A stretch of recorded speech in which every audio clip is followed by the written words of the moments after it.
Well, hey folks, this is John with Ozarks Backroads with you today. Well, we're back at it. We're back out in the Ozarks on the mighty V-Strom. Got a beautiful spring day going on. We got a really special destination today.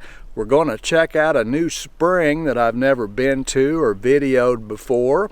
And we're also going to see an old an iron furnace where they used to smelt iron ore down back in the 1870s, 1880s. This old furnace was in use. We're going to check that out as well. So stick around, we'll ride the V-Strom and check out a cool spring and a really cool old iron smelting furnace. We're kind of in the eastern Ozarks today. On the east side of the Ozarks, there was a lot of iron mining over in this part of the Ozarks back in the 1800s, 1870s and 80s, maybe 60s. I don't know when it started, but it was pretty common. So I'm really excited to see this old iron smelting furnace. It's been preserved, hadn't been taken down, so it's going to be pretty cool. I've never seen one in person, a complete furnace. So this will be the first time for that, and this spring is supposed to be a pretty cool spring as well. It's called Merrimack Spring, and I believe it feeds into the Merrimack River down here. I got some new mirrors for the V-Strom. Well, they're not new, they're new to the V-Strom. I put a set of the double take adventure mirrors on the Triumph, on the Tiger. And I pulled these mirrors off of the Tiger. These are the ones that came on it, and they're pretty nice mirrors. Put them on this thing. They're a little smaller than the big old barn door mirrors. I didn't like those very good on this V-Strom, so I took them off and put the Triumph mirrors on here, and they work really slick. I kind of like them. Beautiful country, just gorgeous down here. Really up and down. Typical Ozarks. And here we are at Merrimack Spring Park. And this is not a state park, it's actually a private. It says it's operated by the James Foundation. Cool. All right. Well, I thank you. Probably got trout in this spring. This is the spring creek right here. And they're all fishing in that. That guy's got one on. I do believe they raise trout here as well. Okay, there's the furnace right there. The old furnace sitting back here against the hill. That's going to be pretty cool. Yeah, it's going to be real cool. I'm looking forward to that. And looks like the spring's right back here against the bluff. We're going to have to do a little walking today, get to all this. This is a really nice little park. I didn't know all this was here. Yeah, this is going to be really sweet. Looks like they got a museum, probably a mining museum. It says it's closed. All right, well, the V-Strom got us here.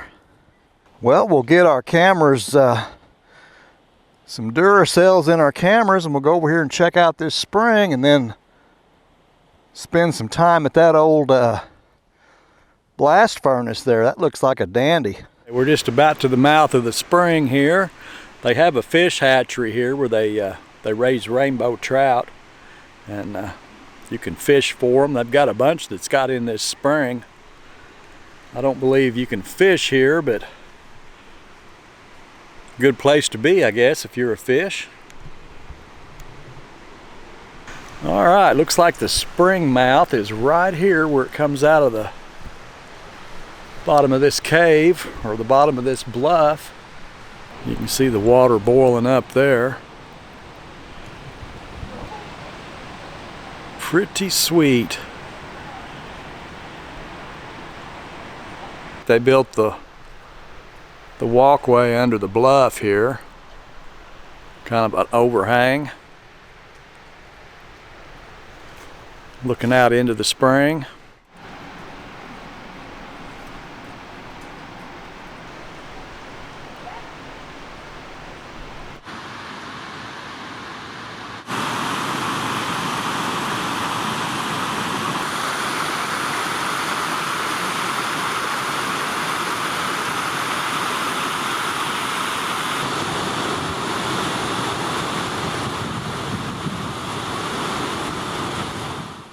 Here's the little powerhouse they had. They had a little turbine in here probably, or maybe a wheel and then later on a turbine.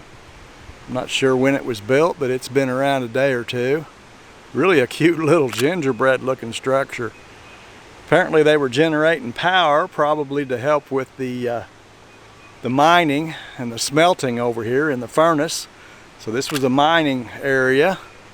And we've got a big blast furnace over here we'll go look at, but had a little powerhouse here, and this may have came later after the big furnace there would have been in the 1870s or 80s. So this powerhouse probably built turn of the century or a little bit after. So this is the old foundry here. Got some forges, some old forges left, like 5 of them. Building's long gone, but the forges have remained. Only thing left. So these are some of the old forges they used in the production of their iron, whatever they were making. So they had several forges here in the blacksmith area. Pretty cool. 1860s, 1870s. Really neat. Got some old iron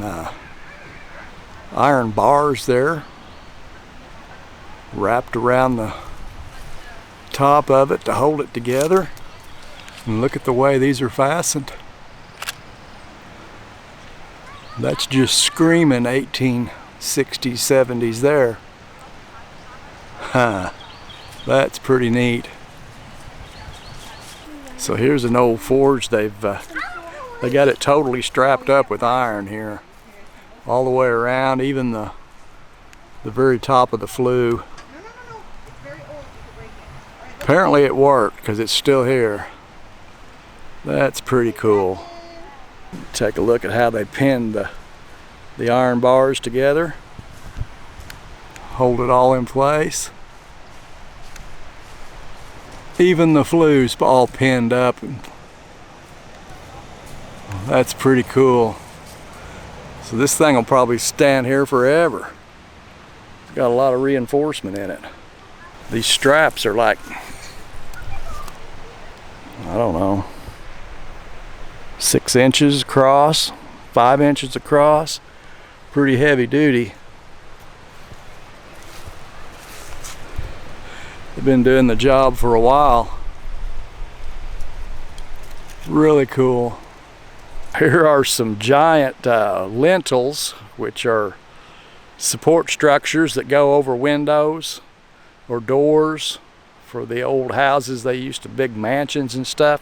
These things are about, well, the one in front here is probably about 9 or 10 feet long, and the one in the back I would say is 12 feet or so in length. And these were cast here on site from the iron that they had smelted in the big furnace. And here it talks about the Merrimack Iron Works, 1866 it says. These things were done and then hauled to this big home over here. They've got some pictures of it, the mansion that it was in. Another one there. So those would have went over those windows, probably those double windows you see in that thing, to carry the load of the weight above. Yeah, this big one, it is a thooster. It looks to be about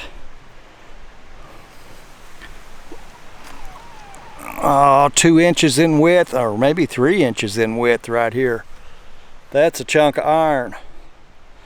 So it was made to support a big old load of brick. The brickwork would have set on top of that over the windows. Here's an old trip hammer that's left at the site. They used to pound the ore after it came out of the furnace to knock some of the slag out of it, kind of bust it up and flatten out the iron before they sent it over here to these forges. Knock some of the impurities out of it. This thing, the sign on it says it weighed 11,000 pounds.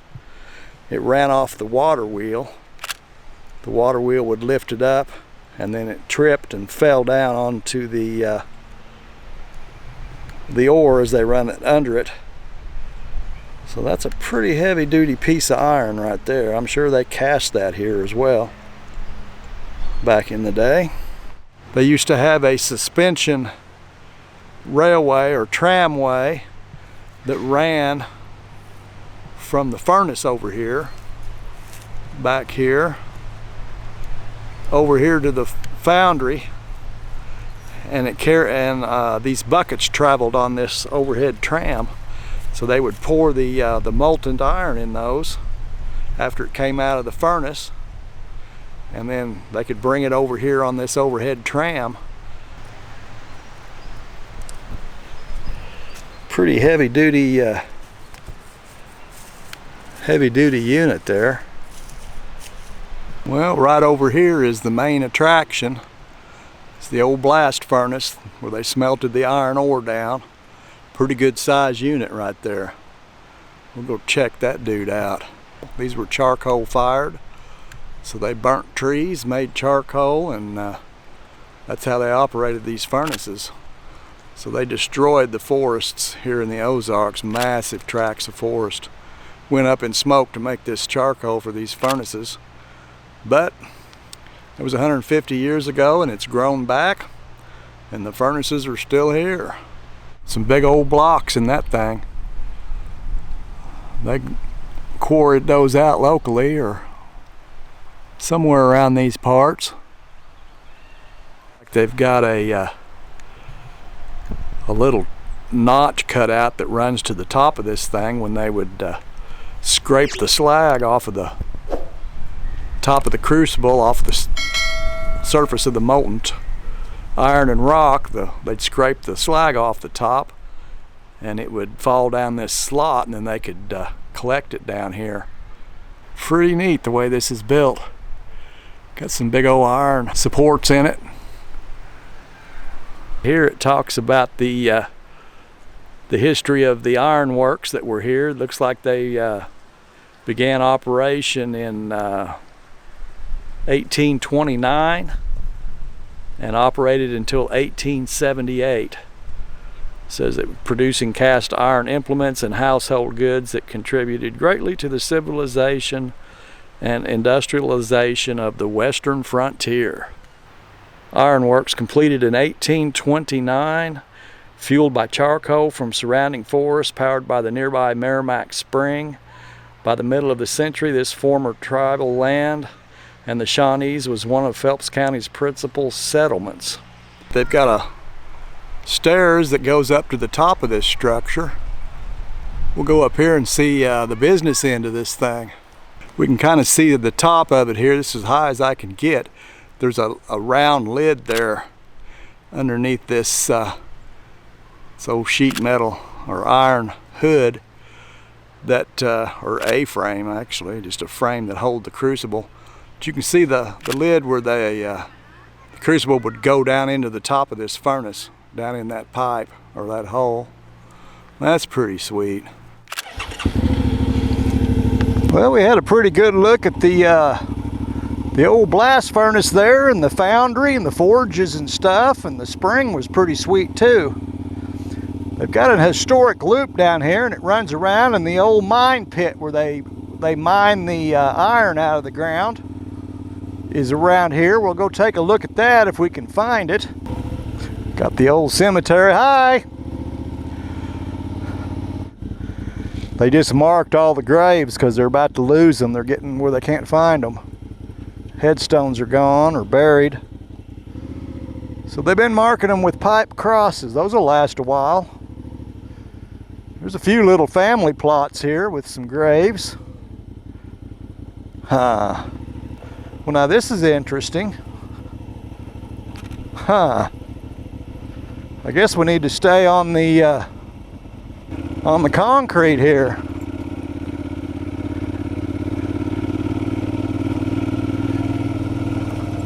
Not sure what that was all about, but they didn't want to they didn't want to pave the whole road. They just wanted to pave a little bit of it.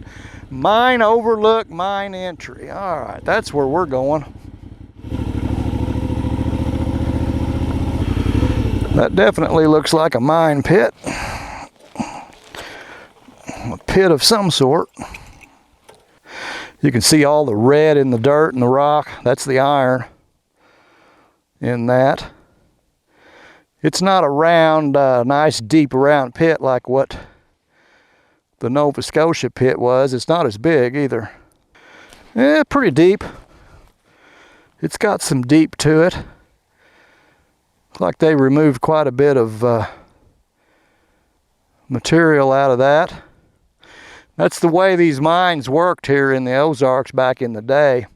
They'd just be outcroppings of iron ore, rock with iron in them like this, and they just dig them right off the top of the, dig them out, leave a big hole in the ground, kind of an open pit.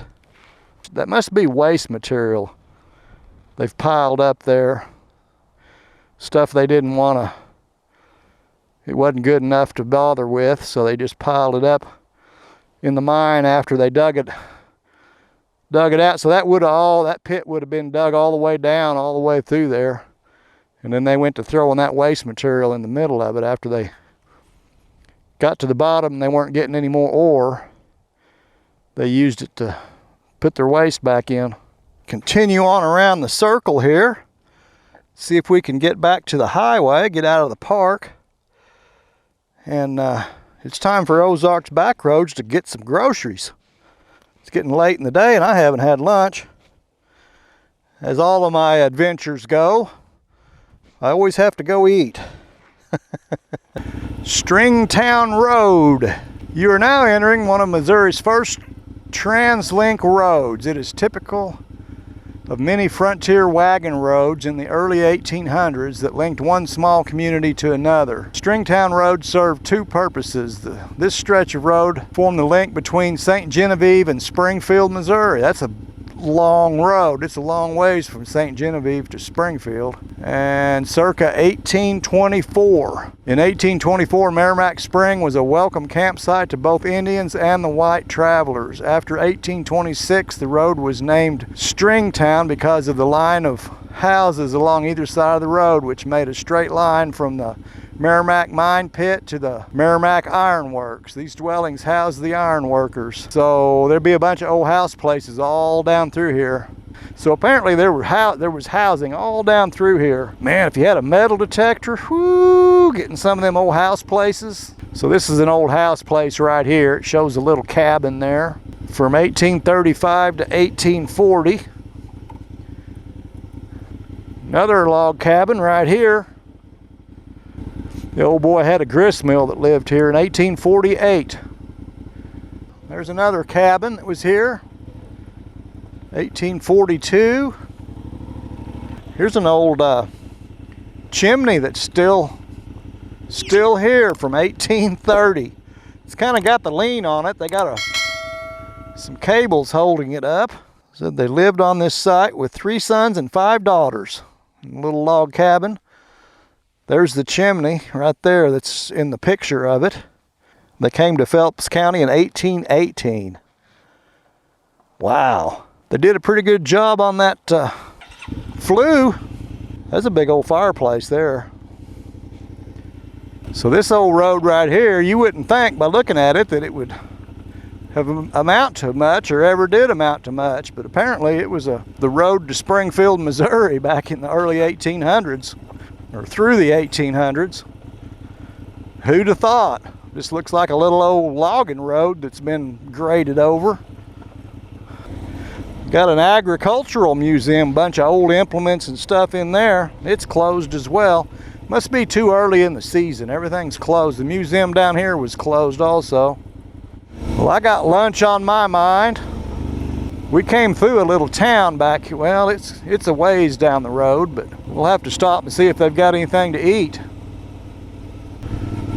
St. James 6 miles, Steelville 10 miles. Well, we've made it to Salem, Missouri. We got a Main Street cafe right here. Got a gun store. Gotta have a gun store if you got a town right next to the mortuary. Perfect. Chinese buffet. That sounds good, but it's 3 o'clock in the afternoon. Do you really want to hit a buffet at 3 o'clock in the afternoon? They got a KFC. I might do that. That's probably safe at 3 o'clock in the afternoon. Send that right on back. Well, folks, I appreciate y'all hanging out with me and checking out Merrimack Spring Park there at Merrimack Spring at St. James, Missouri, just south of off of Highway 44 at St. James, Missouri. Beautiful place. If you're in the neighborhood, go check it out. I highly recommend it. It's a beautiful place, a lot of old history there, and it's just a really cool park. It's really nice. I invite you all to come back and see me. We'll go somewhere and do something else. Till I catch up with you again, y'all take care of yourselves. We'll catch you next time.